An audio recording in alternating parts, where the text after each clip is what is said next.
What's up everybody? Welcome to the Stocks channel. My name is Cory and welcome to your daily stock market technical analysis update. We saw the stock market start to cool off today and the question is going to be, will this cool off continue or was this just a short-term pullback before the melt up continues? Before we get into the charts, please help me out by smashing that like button, and if you're new, go ahead and subscribe so you can follow along with all of my daily updates. First up, we'll take a look at the S&P 500. So let's crack open this chart and see what's going on in the stock market today. Alright, so on the S&P 500, we did close down over -1% today, and we finally below that 5 EMA after we started this huge rally since the melt up began. We've been closing above the 5 EMA. So this is pretty significant to see the price action not only close below the 5 EMA, but it also looks like we did close below that trend line. So when we get a breakout, we want to see that breakout resistance act as support, and so far it looks like that level might not act as support. We also see it did look like we were starting to break out of that super cycle 3611 level, but that was only for one day and we had no support at that level, so that means that could have been a false breakout. So the question is this just going to be a short-term pullback, or is this going to be something more significant, and are we about to see a lot more selling off of these levels? So let's jump over to the SPY ETF and we can see a very similar story where we did find resistance right around that 362 level and we never actually closed above that level.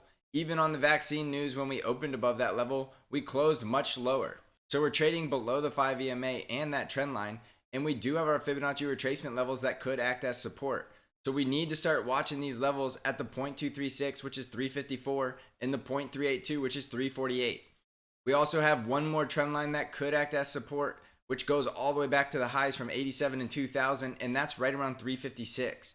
We have our previous daily high, which was resistance, and we broke out above, which could also act as support, and that level's at 352, which is also right around the 13 EMA. So we still have quite a few support levels that the SPY ETF could find support at, but if we do start breaking down below the 13 EMA, it's likely that we're going to come back to the 20 simple moving average or the 0.382 Fibonacci retracement. If things start getting even worse and we start to see the bull trend reverse, which we'll know because that 5 EMA will cross below the 13 EMA, we could even go as low as the gap down here at 338, which would be a full 0.618 Fibonacci retracement. So it's too early to sound the alarms on the bear case. This is just one day closing below the 5 EMA after a huge melt up. So it's really not that big of a deal, and one day does not set a trend. So the price action is warning us that we're likely going to start heading lower, but we do have significant support levels that are just $1 or $2 away before we could start to bounce off of. So let's watch these levels at 356 going all the way down to 348 first. And if we start seeing the bull trend reverse when we start getting price action down in these levels, that could be a sign that we could go down and close the gap at 338. On the QQQ ETF, which is the Nasdaq 100, we also see the price action closing below the 5 EMA. And if we zoom out, you can see that we're back within our consolidation wedge. We do have the 0.382 Fibonacci retracement at 286, and we could also find support still at that 13 EMA right around 288. Don't forget, on the Nasdaq 100 QQQs, we do have a gap that opened up and it could not close until we go all the way back down to 276. So because we're back in this consolidation wedge, it is a possibility that we could go back to the bottom of this support level and close that gap. Now, it's not likely because there's a lot of support levels that we could have before we get down there, but it's still a scenario that could play out if we start to get some selling in this area. Now, this is still a bullish setup because a bounce off of this support could equal a break of this resistance, and we could start heading back up towards our $300 price target. So like I said, there's a lot of support to get down to the bottom of that trend line. So we need to watch the 0.382 at 286, the 0.5 in the 20 simple moving average somewhere around 283 and 284. And then of course the 50 EMA, which will be 282. If we break below the 50 EMA, it's likely that we're going to close the gap at 276. Now I'm giving the downside price targets just in case we start seeing continued selling, but we still have a bullish trend. So it's not like we're just going to go bearish after one day of closing below the 5 EMA. There's still a lot of support that this bullish trend can bounce off of and then break another attempt at this resistance level up here at 294. On the Dow Jones DIA ETF, we also closed below the 5 EMA and also failed to hold up support, which was the previous all-time high at 295.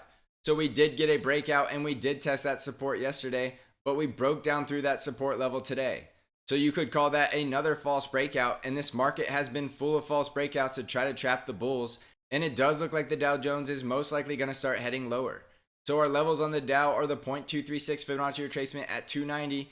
We will have the 13 EMA also right around that level, And if we break down below the 13 EMA, don't forget about this gap that opened that won't close until a price target of 284. Our 0.382 Fibonacci retracement is also around that gap level at 285. If we start breaking below that support, we still have the 20 simple moving average, the 50 EMA, and if we break below the 50, it's likely that we could start coming down lower, and we're going to start looking at these gaps at 269 and 265 again. So again, those are the extreme bear cases, and we're not really looking at those prices unless the trend reverses. So we still have this strong bullish trend, and one day of bad price action is not going to break this trend. On the VIX, which is our fear indicator, we saw the VIX spike almost 5% today, and it does look like it's possibly finding support somewhere around that 21 level where we had previous support on the VIX going all the way back to August. We still have resistance on the VIX somewhere around 24.8, so just one day bouncing on the VIX is not going to break this bearish trend that the VIX has been in. So it could just be a short-term cool-off in the stock market before the melt-up continues, or we'll start seeing the VIX spike higher and break back above 24.8, which will let us know that this selling is likely to turn into something more. Jumping over to the dollar, we see continued price action weakness continuing to close below the 5 EMA, but we are holding up above that support level for now. If the dollar starts bouncing from here, that could lead to some selling in the stock market, but if we break below support, that will be bullish for the stock market. So on the dollar, we have bearish price action and bearish trending, so it's not likely that the dollar is going to start showing signs of strength unless we start seeing a bounce off of this support level. On gold, we're still seeing gold hanging around the support at 1860, and it still has that bearish trend. You can see all the moving averages are stacked to the bear side, so there is some bearish trending going on, and the price action is still closing below the 5 EMA. So the bulls might be running out of time, and if we get a close below 1860, we're likely going to head back to 1810, which is the next support level on gold. On silver, we're still consolidating around all of the moving averages, and we're building up energy, and it looks like silver is getting ready for a big move either to the upside or the downside. The last thing we want to do during consolidation is try to guess which direction the break is going to be. So we just want to watch and be patient on silver, and we do have a resistance level up here at 25. If we start breaking to the upside, a break above 25 will be a bullish sign. If we start heading lower, we do have support at 22.5. On Amazon stock, we got to close below the 5 EMA, and we're starting to develop that bearish trending. You can see the 20 simple moving averages now trading below the 50 EMA, so the trend is definitely strengthening to the bear side. The price action is holding up above our support trend line, but if this trend line breaks and we close below $3,070, that's going to be bad news for Amazon, and it's likely going to start heading a lot lower. On Apple stock, we also closed below the 5 EMA, but the trend is still bullish. So on Apple, we need to see the 13 EMA or the 20 or the 50 hold up as support, because if we start closing below the moving averages, we're going to start getting some bearish trending, and it's not going to be good news for Apple. We do have the gap on Apple, which is down at 111. So if the trend reverses and we see the 5 EMA cross below the 13 EMA, we could be heading down to that $111 level on Apple. On Tesla stock, we see that the bulls are finally back from their vacation in China, and we had a huge monster day closing up over 10%. So we did have that consolidation wedge that Tesla was in, and on the S&P 500 news, we did get a breakout to the bull side. So our next level of resistance on Tesla, now that we've broken above 460, is the previous all-time high at $500.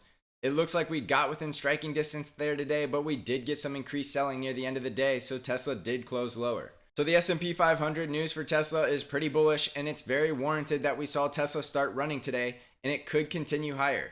So watch for Tesla to break to new all-time highs. If it breaks above 500, the FOMO is real, and we could see Tesla continue to run. On Boeing stock, we did see a huge gap up in the morning, but it gave back all of those gains all throughout the trading day, and we did close back below inside the Bollinger Bands.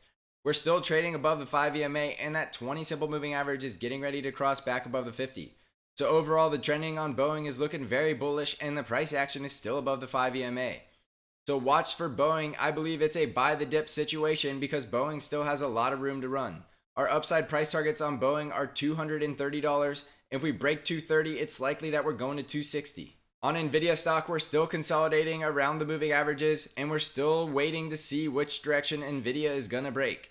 Nvidia did have earnings after hours, so we'll likely see which direction Nvidia is going to head soon. If Nvidia starts to the upside, our price target is 570, and to the downside, we're looking for support at the 50 EMA at 525, or our support trend line somewhere around $515. On Bitcoin, the bulls are still in control, and we're still seeing a huge spike in volume.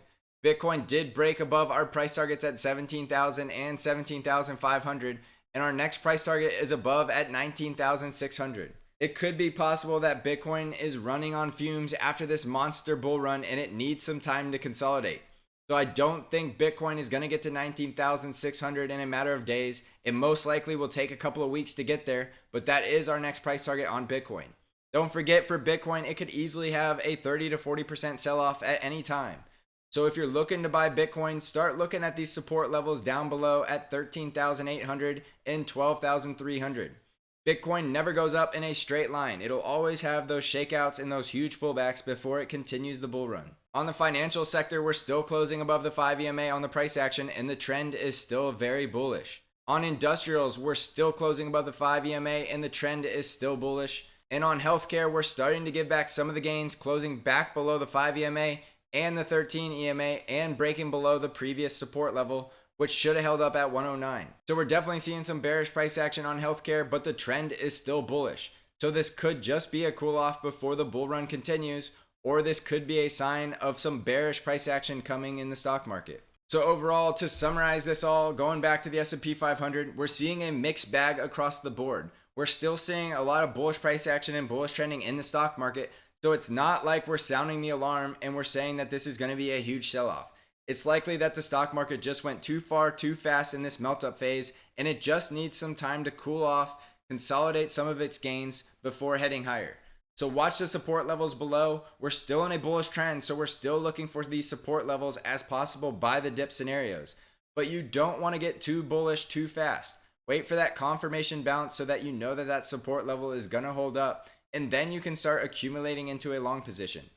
If the 5 EMA starts crossing below the 13 EMA, that means the bullish trend is reversing into a bearish trend, and we want to be patient and we don't want to try to be buying. It could be like trying to catch a falling knife. Don't forget, there's the Stocks Channel Discord, which you can join the trading community where we're giving trades with entries and exits. So if you're interested in joining the Stocks Channel Discord, there's a link in the description below on how you can join. So please remember to help me out by smashing that like button. And if you're new, smash that subscribe button so you can follow along with all of my daily updates.